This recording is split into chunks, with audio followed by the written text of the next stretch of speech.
Hola amigos nuestros, ¿cómo han estado? Y bienvenidos a la información. Definitivamente algo está pasando en el ambiente internacional que involucra a varios países de Europa y también a Australia. Hay una coalición patriota internacional que se está gestando en torno al expresidente, porque varios gobiernos han tomado la decisión de controlar a las Big Tech. El gobierno australiano, uno de los gobiernos amigos del expresidente de los Estados Unidos, llenó los titulares de prensa más importantes del mundo cuando el Congreso propuso la ley sobre el cobro por derechos a la divulgación de la información de los medios locales en las redes sociales. Esta ley levantó de inmediato las voces de los CEO de los dos gigantes tecnológicos de los Estados Unidos. Facebook, por ejemplo, respondió bloqueando los medios de noticias de Australia. Y muchos pensaron que los congresistas del país se echarían atrás, pero se llevaron una gran sorpresa, porque los legisladores se mantuvieron en la raya. Y finalmente pasó lo que nadie esperaba. Con toda franqueza, amigos nuestros, nadie creyó que este pulso lo iba a ganar el gobierno australiano. Señores, aquí la pregunta es, ¿tienen las grandes tecnologías un talón de Aquiles? Es muy posible que sí. Si tenemos en cuenta que aparte de las pérdidas en valor nominal en la bolsa de valores que experimentaron tanto Facebook como Twitter el mes pasado, que fueron de alrededor de 52 billones de dólares, estas compañías ni se inmutaron por ello. Nos formamos entonces la idea de que nada haría retroceder a estos gigantes de Silicon Valley. No obstante, lo sucedido este martes demuestra todo lo contrario.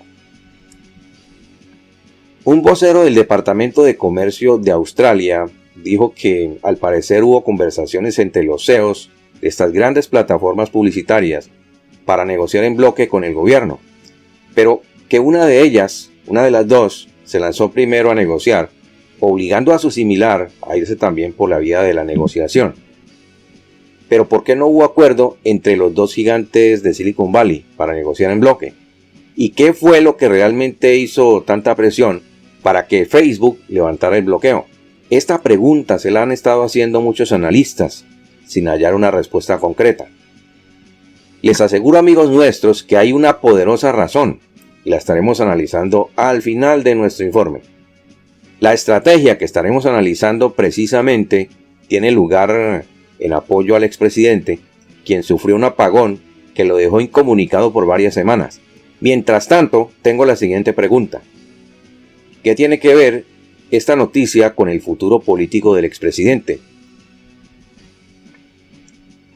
En las dos últimas reuniones del expresidente con su equipo de asesores en Mar-a-Lago, se han tratado varios temas sobre cómo funcionará la nueva política del expresidente. Uno de los asesores declaró lo siguiente tras la reunión: los partidarios que apoyan al expresidente se van a quedar impresionados con la operación política que se está construyendo aquí. Una de las conclusiones que muchos hemos podido sacar tras lo sucedido en las últimas semanas con el fallido impeachment o el claro intento de persecución del Partido Republicano, con propuestas tan ridículas como, por ejemplo, que el expresidente no pueda ser nunca enterrado en el cementerio de Arlington, es que la figura del expresidente de los Estados Unidos está claramente reforzada, y quien no esté con él o a su lado dentro del Partido Republicano simplemente no saldrá en la foto. Antes del primer discurso del expresidente, tras dejar el cargo en enero, que se ha anunciado para este domingo en la Conferencia de Acción Política Conservadora a celebrarse en Palm Beach, el expresidente ha mantenido reuniones con sus asesores en su residencia de Mar-a-Lago. A esta reunión asistían Donald Jr., el exgerente de la campaña Bill Stepien, el exdirector de la campaña Justin Clark, el exgerente de la campaña Brad Parscale, el exdirector de redes sociales de la Casa Blanca Dan Scavino y el asesor senior Jason Miller. Alex Cannon, un abogado que ha estado asesorando al equipo del expresidente sobre los planes posteriores a la Casa Blanca, también estuvo presente. Y parece, por lo que ha trascendido de esa reunión, que está muy fuerte y con mucha gente apoyándole, incluso con aportaciones económicas, ya que Save America, que fue fundado poco después de las elecciones, lleva recaudados 31.5 millones de dólares y varios millones más que están esperando para ser transferidos a Save America desde un comité conjunto de recaudación de fondos afiliado al expresidente. Jason Miller, su asesor principal, añadió: esperamos anuncios formales del equipo completo en las próximas semanas, que incluirán algunos agentes con mucho talento que todavía no han sido nombrados. Se vienen sorpresas por parte del expresidente, dijo otro vocero. Y mientras el expresidente suma más y más apoyo dentro de los Estados Unidos, un movimiento patriota internacional se está manifestando en respaldo a sus políticas de cuando era el jefe de gobierno norteamericano. El expresidente ha venido experimentando presiones de varios tipos de actores de amplia influencia mundial, y la presión le ha llegado por todos los lados. Una de las situaciones que lo ha tenido alejado de la comunidad republicana es el cierre de sus redes sociales, algo que fue muy mal visto por varios países europeos y también por Australia. Amigos nuestros, los invito a escuchar el siguiente editorial. Australia se ha convertido en el primer país del mundo que establece una ley para exigir a los gigantes tecnológicos que paguen por los contenidos de noticias. El Parlamento australiano aprobó el jueves por primera vez a nivel mundial una ley para que gigantes tecnológicos como Facebook y Google paguen a los editores locales por el contenido de noticias, luego de que días atrás Facebook tomara medidas para prohibir ciertos contenidos en Australia en respuesta a la regulación propuesta por el gobierno. Como ha informado Bloomberg News, la ley de pago de medios propuesta bajo el Código de Negociación para los medios de noticias garantiza que las empresas de medios de comunicación australianos reciban una remuneración justa por el contenido que generan. El código es una reforma microeconómica significativa, una que ha atraído la atención del mundo hacia el Parlamento australiano, afirmó el tesorero Josh Frydenberg a través de un comunicado.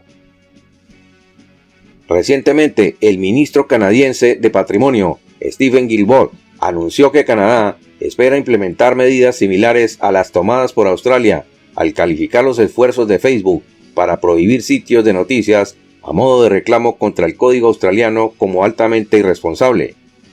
De acuerdo con el primer ministro australiano, Scott Morrison, la respuesta de Facebook para bloquear los contenidos solo confirmaron las preocupaciones que un número creciente de países están expresando sobre el comportamiento de estas empresas, que piensan que son más grandes que los gobiernos y que las reglas no deberían aplicarse para ellos. Morrison asimismo dio a conocer días atrás que las determinaciones tomadas para regular a los gigantes tecnológicos también fueron compartidas con los líderes de India, Canadá, Francia y el Reino Unido. Respecto a las conversaciones de última hora entre el gobierno australiano y el director ejecutivo de Facebook, Mark Zuckerberg, acordaron enmendar la legislación y traer de vuelta el contenido de noticias. Por ahora, tanto el gobierno como Facebook son libres de ajustarse a concesiones clave, dice el informe. Si el gobierno decide que la contribución de las compañías a la industria de noticias local, es decir, australianas, no serán designados por la ley, y si el gobierno decide aplicar el código, las empresas serán notificadas con un mes de anterioridad, y asimismo tendrán tiempo suficiente para acordar con los editores de los medios australianos, según Bloomberg News. El vicepresidente de Asuntos Globales, Nick Clegg, dijo que los cambios significan que se fomentan las negociaciones justas sin la amenaza inminente de un arbitraje impredecible y con mano dura, esto refiriéndose al gobierno australiano. Mientras tanto, Google ha cerrado acuerdos con el gobierno australiano de manera independiente, en los cuales fue acordado pagar a una serie de editores de medios por las noticias. De acuerdo con Frydenberg, el gobierno se complace en ver el progreso de Google y más recientemente el de Facebook para llegar a acuerdos comerciales con empresas de medios de noticias australianas. El tesorero agregó que la aplicación del código se trata de una primicia mundial, es decir, que esto nunca había ocurrido, dado que es la primera vez que se establece mediante una ley para que los gigantes tecnológicos compensen a los editores de noticias por mostrar sus contenidos en sus sitios. Y ahora sí, amigos, ¿qué hizo cambiar la decisión de Facebook para levantar el bloqueo? La presión internacional funcionó y Facebook revirtió el bloqueo de noticias a los medios de comunicación australianos. En una inesperada acción por parte del gigante de redes sociales Facebook, anunció este martes que revertirá su bloqueo sobre los usuarios australianos que comparten noticias en su sitio e incluso estaría dispuesto a aceptar las regulaciones de medios propuestas por el gobierno que lo obligan a pagar por el contenido publicado. Amigos nuestros, un vocero de la oficina del expresidente dijo que el movimiento y la presión ejercida sobre Facebook, se está refiriendo al movimiento patriota internacional, fue decisivo para conseguir que la red social retirara el bloqueo. Otros países europeos como Bélgica también se pronunciaron acerca de las sanciones económicas contra las redes sociales si eliminaban contenido sobre opiniones políticas de los usuarios en sus respectivos países. Luego entonces, los gobiernos del mundo ya tienen argumentos para negociar con los gigantes de Silicon Valley. Igualmente, ninguna de las dos grandes tecnologías quieren cederle el uno al otro su parte del enorme pastel publicitario en las redes sociales, por lo que cada uno negoció con Australia por su cuenta. Amigos nuestros, muchas gracias por su compañía. Tenemos una cita en nuestro próximo informe.